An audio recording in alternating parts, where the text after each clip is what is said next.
In this training video, we're going to show you how to set up the category groups and categories for your swag shop. First, we'll go to Loyalty, Swag Shop, and first we'll look at category groups. So think of a category group as the roots of a tree or its tree trunk, and the categories as its branches, and then following with the items as its leaves. To add a new category group, let's click Add New. And for this category group, let's call this Summer. And we'll click Save and Close.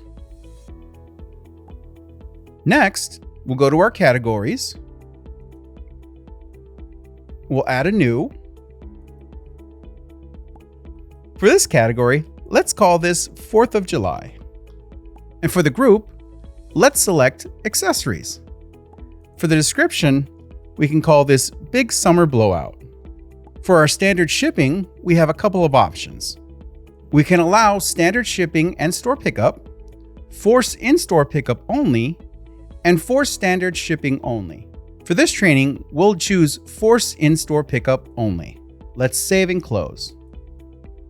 And that concludes our training on the category groups and category section for the swag shop. To learn more about loyalty, you can explore our YouTube channel and find more loyal and safe courses by visiting FTx Academy. Thank you.